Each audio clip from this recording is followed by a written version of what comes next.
aduna kari su khangjadraba nupi macha singdo thadokpirau innocent ngatani asi se childen na phajan na thammi bdo noina akan mo already na pangan yengna se maitei ga yenglo aduna tabida nupi angang da phajil laga noina tawriba thabak tudi khaidagi humanity oi da thabak ni haibase machi haijaraga ami sajai Narendra Modi ji nakoina thuna nakoigi isa inau singdo adubu thadokpirau haina request hanna tawjari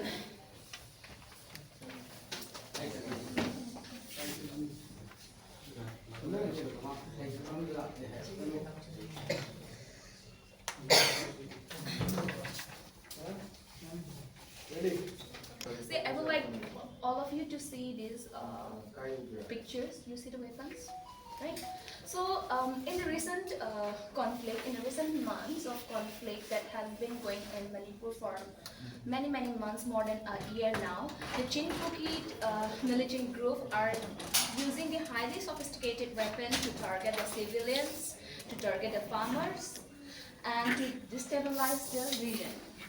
So these weapons have increasingly resorted to advanced weaponry such as M16 rifle, automatic rifle, and other high-powered firearms to carry out their attacks. The use of such weapons designed for military combat has raised serious concern about the scale of violence and the vulnerability of innocent civilians, especially in rural areas. See, if we talk about the weapons, these are the very weapons that has been authorized to the Indian armies, to the Indian militants group, to the US militants group, even the Israel group. So how come the Kuki terrorists or the militants have such kind of sophisticated weapons? This is a very serious question that we would like to ask to the government. If the many news report has been coming up that the conflict in Manipur is not just a conflict between two community or two ethnic groups, there is a foreign hands, there is another that, another this and that. If for real the foreign hands are involved, if the weapons are flowing into the region from foreign countries, from the other countries, from the borders, then I think it is very imperative and it is very high time for the state government and for the central government to curb the inflow of such weapons to bring peace and harmony in the region. Without curbing this inflow of weapons, the conflict cannot be ended. To bring the peace and harmony in the region, it is very important to stop firing, to stop using such weapons. So we are the Delimited Coordinating Committee as a civilian, as an innocent civilian, we appeal the government to take initiative to take all the necessary all the necessary measurements to curb the inflow of these weapons. So let me take you an example of using such weapon.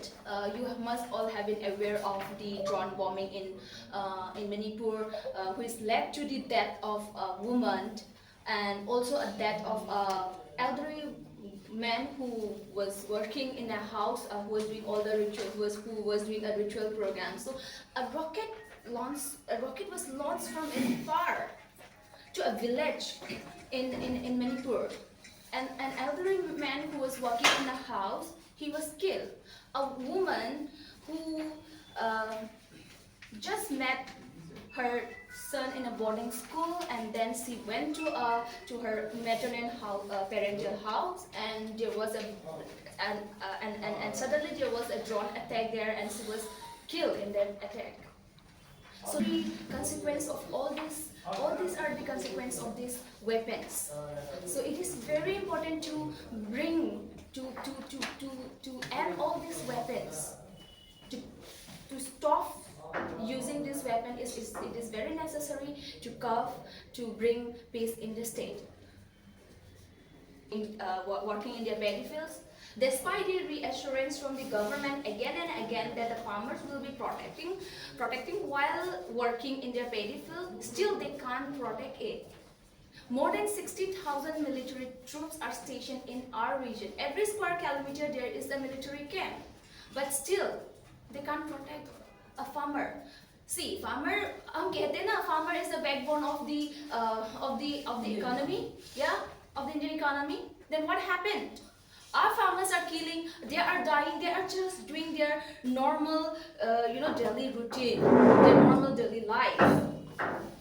They come to the farm, they come to their paddy field, they do their work, they go back home. They didn't know that they will die.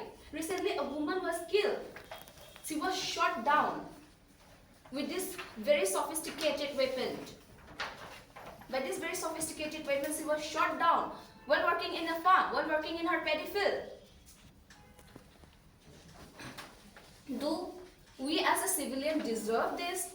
Do as a farmer, as a hardworking farmer, as a hardworking parents, as a hardworking individual, deserve to die in our paddy field? Deserve to die when we are visiting our house? This is what I would like to ask to our government, to our Honorable Prime Minister Narendra Modi, Home Minister Amit Shah, and Chief Minister N. Biren Singh. That you have a double engine, then show us your power to end this violence. Kuch bhi karke, please end this violence, because only the vulnerable people, women, minors are suffering from this violence. You are living in your lavishing life. But what about the civilians? What about the public?